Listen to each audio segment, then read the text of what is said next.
Pois eu creo que estes 4 anos de goberno en coalición supuxeron un cambio importante na vida da cidadanía galega. Creo que se retornou a verdadeira democracia que antes nos tiña roubada en certa maneira o Partido Popular, que se fixeron moitas das cousas que se prometeron e así, en sentido xeral, quería destacar que o Parlamento volveu a ser o centro da vida política deste país.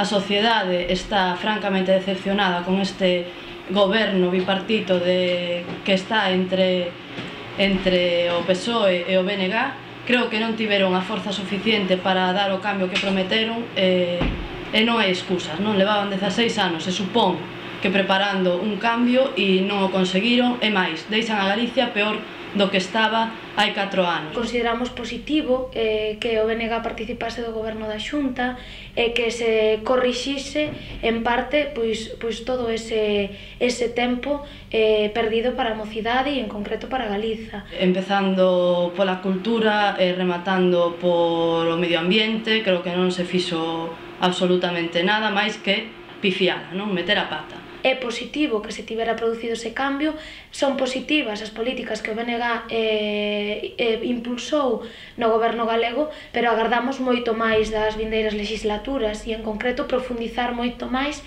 nos cambios que ten habido no goberno galego nestes 4 anos, non? Lóxicamente, hai moitas cousas que non dá tempo a facer en 4 anos, pero creo que o balance ten que ser totalmente positivo. Por parte do BNG, na Xunta de Galiza houbo unha nova concepción de como tratar a mocidade e o protagonismo que tiña que ter a mocidade no desenvolvimento de políticas propias, non? Creo que tamén está ben a política que se ten levado a cabo sobre os locais de ensaio, por exemplo. A cuestión da información afectivo-sexual, coa posta en marcha dos centros Quérote. Estivemos vendo como, por exemplo, a Dirección Xeral de Xuventude abandonou todas as súas funcións durante 3 anos e medio, non fixo a Lei de Xuventude, non fixo absolutamente nada máis que gañar un premio Guinness dos Récords, non? Apostar por outra política de vivenda que tivera en conta as aspiracións da xente nova, así como outro tipo de cuestións vinculadas pois á investigación.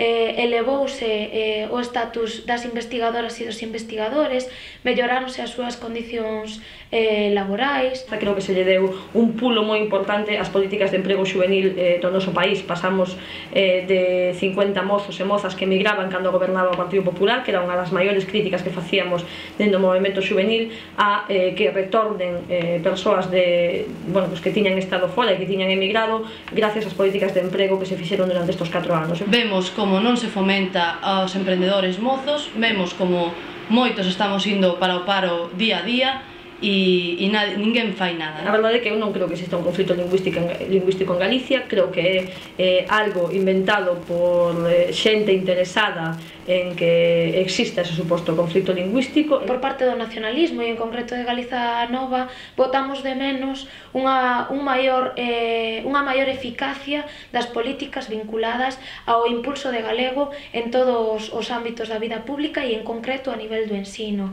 Eu creo que no tema do ensino hai que poñer unha meta en Galicia moi importante, non? Que todos os mozos e mozas sepamos hablar estupendamente, como sabemos falar o galego, como sabemos falar o castelán, o inglés.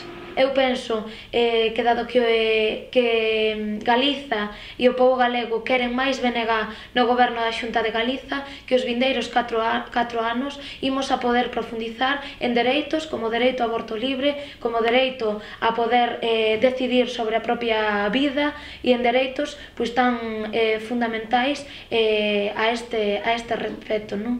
En ese sentido estamos totalmente a favor dunha legalización da eutanasia para que as persoas poidan decidir en que momento queren morrer. A min me parece que, por exemplo, no tema do aborto, a muller poderá dispoñer da súa liberdade en canto a abortar si así o contempla, como está recollido ahora mesmo, a Constitución, non?